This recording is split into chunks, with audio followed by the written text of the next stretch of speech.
Governor, thank you for sitting down with us and allowing us to see what has been going on here Yeah. inside of the residence.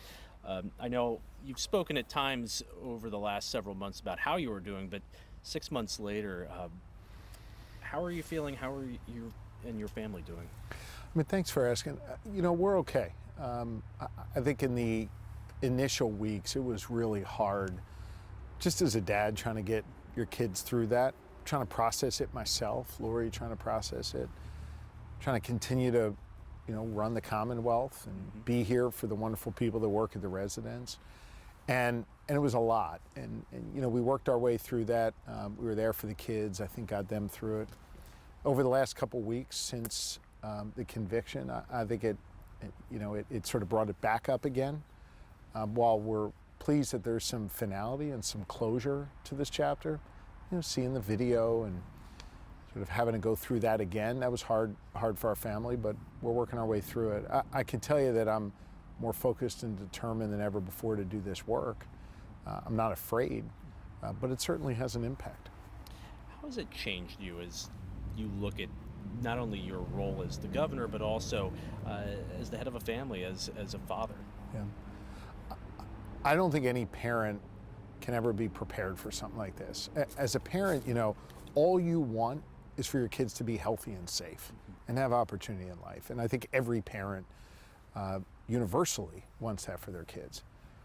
And so when you realize that the job you've chosen, the career path you've chosen, the work you love to do, put your kids' lives at risk and compromise one of those central tenets you have as a parent, is really hard. So that's been hard for me as a dad to work through.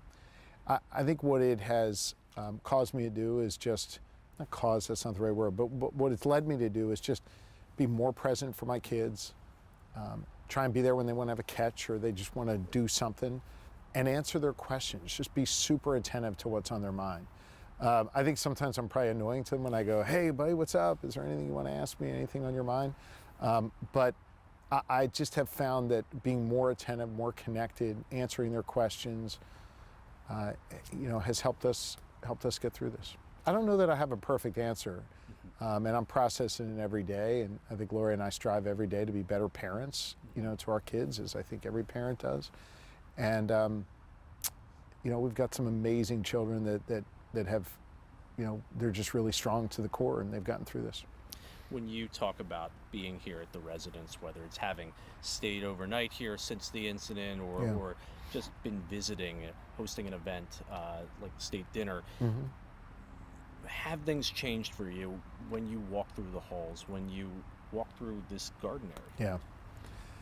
Yeah, candidly. One of the things I like to do is after my meetings or a dinner meeting or an event or whatever it is, I work really late, as you know, and I get up really early, so it might be 10 o'clock at night, and I will get on the phone, throw my AirPods on, and I will walk these gardens, because rather than sitting still, I like to move.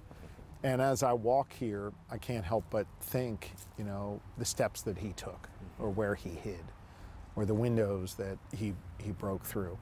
And it probably will be some time till I can shake that. Now, I'm not afraid. It doesn't make me not want to come outside.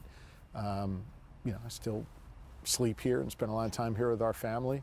So I'm not afraid, but I'd be lying if I said I don't think about it. When I open the double doors that lead to, our more private area, those are double doors he was trying to kick down and get through. I'd be lying if I said when I grab the door handle to open it up and go through, I don't think about that. Again, not in a way that holds me back or in a way that stops me from doing what I got to do. But it's present, and I think about it. When you're having moments like that, perhaps over the last several months, where you're thinking about what happened, maybe you remember some of those emotions, they come back to you a little bit. Who have you leaned on the most over these last 6 months to try to, whether it's come to terms or just deal with the emotions? Lori. Someone asked me the other day, did you go to therapy for this? And I didn't, not because I think there's any shame in therapy. I think it's a wonderful thing. But for Lori and I think because we experienced it together, processing it together, talking about it together, telling her what I'm thinking and what I'm feeling when I'm wandering here in the gardens, or whether I'm upstairs, you know, in the living quarters above where the attack took place. I think just being able to talk with her has been the most important thing. You know, Laura and I walk every day when we're together, and if we're not together, you know, I'm here and she's back in Montgomery County with the kids or something, I'll still throw my AirPods on and walk and talk to her that way. I think just that process of walking, of talking, she's my best friend in the world since the 9th grade, that's really helped me get through this. You know, this event obviously brought a lot of attention to the governor's residence, and I know we're going to walk around in a little bit.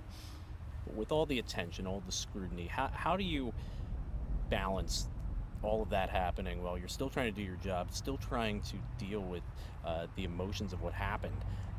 Is it difficult to process all of that sometimes? Yeah, and look, I mean, like anyone, I value my privacy, and I don't really have any. I mean, I'm not complaining. I asked for this job, and I love this job, and I want to do it for a good long while. But you know, you do give up that sense of privacy, and so even more so now, you lose that privacy. I think, you know, as I walk around these grounds late at night, we now have armed troopers who are here. You look through the windows, and there's like a waviness to it because we've got ballistic shields on the windows. I mean, and a lot of other technology and stuff here that's been installed to keep us safe. And so while it's comforting to know that my family and I are safe, and guests are safe, and the staff is safe, you know, I don't know anybody really wants to live in, you know, with ballistic windows, knowing that there are people that want to do you harm. And I think for us, I just try and have comfort in knowing that we got wonderful people in the state police there to keep us safe. This is just the reality of the world we're in, and I can't let it slow me down or deter me from doing the work I'm doing. But it does, you know, it does take some getting used to, and certainly something that we're constantly processing. We talked with Colonel Paris earlier today, and he admitted there were failures that evening.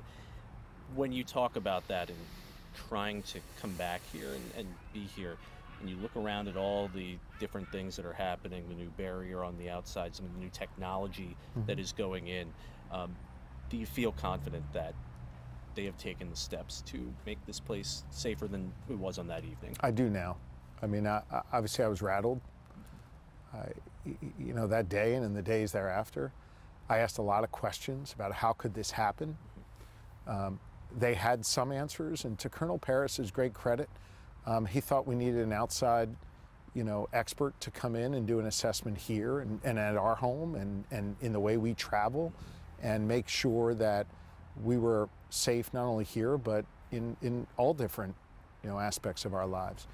I am now confident that they've taken the steps and continue to take the steps necessary to keep me and my family safe, to keep the staff and others safe that are here, and to make sure our guests are safe. So yeah, I've got confidence in the state police. I really do. And, you know, I wanted to ask, obviously Cody Balmer, in the investigation, they were able to determine that he had what sounded like a political motivated reason for doing what he was doing. We talk about political violence. We talk about the fact that there was an attempted murder of you at this residence. With what we continue to see, do you feel like, as it pertains to political violence, we need to look back on things like this and say we really have to do a better job as a society not allowing it to happen? Absolutely. And I think it starts with all leaders speaking and acting with moral clarity to condemn political violence. I think it requires all of us to take down the temperature. We can have strong disagreements with, you know, the political opposition without treating them like they're our enemy. You know, I think our politics in many ways have gotten so dark, and political violence is certainly quite dark.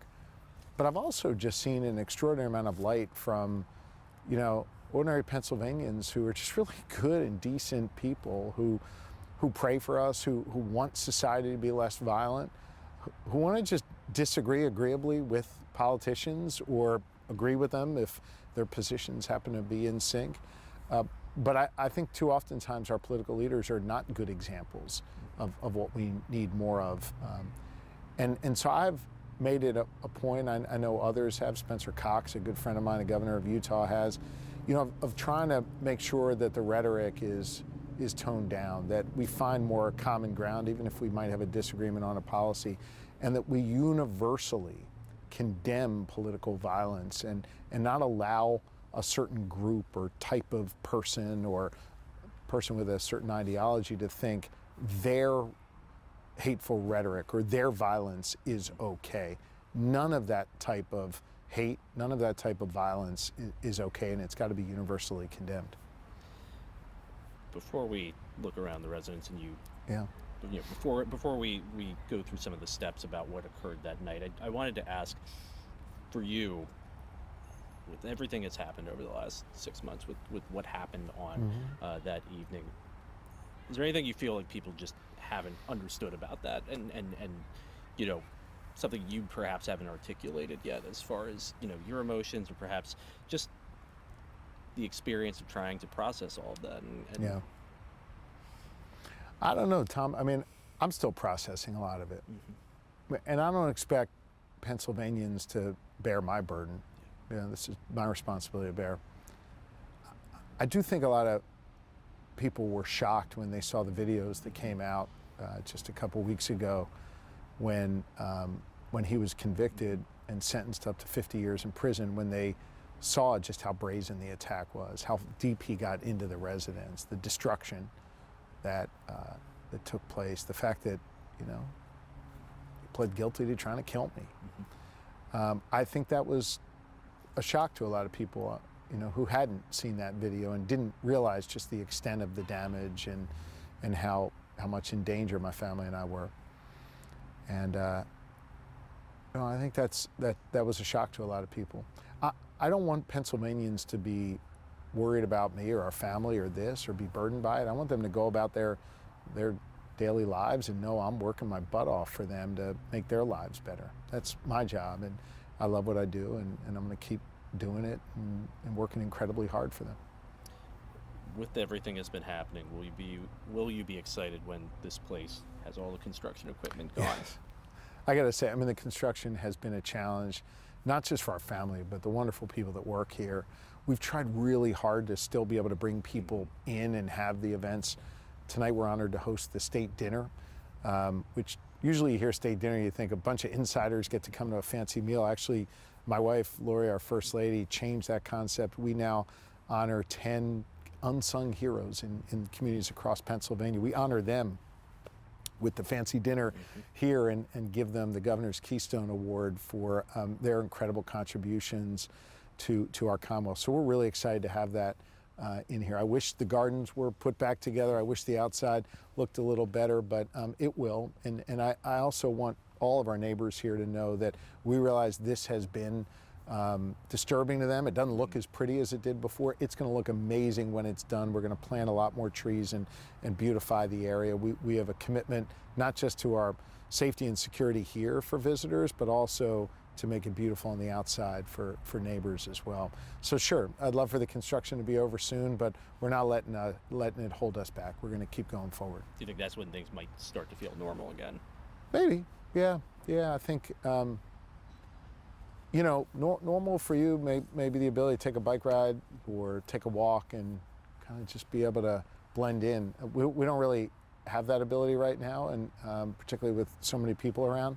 So I think the fewer people that are around, the more we can get back to our semblance of normalcy. Sure, that'll be great. But I do have to say, to the amazing people who have worked here, they've been working almost nonstop since the moments after the police released this scene to us and let us get going with the rebuild. So I have no complaints. The people here have worked really, really hard. I'm excited for them to finish their job and to get it all back in tip-top shape for the public. All right. Governor, thank you.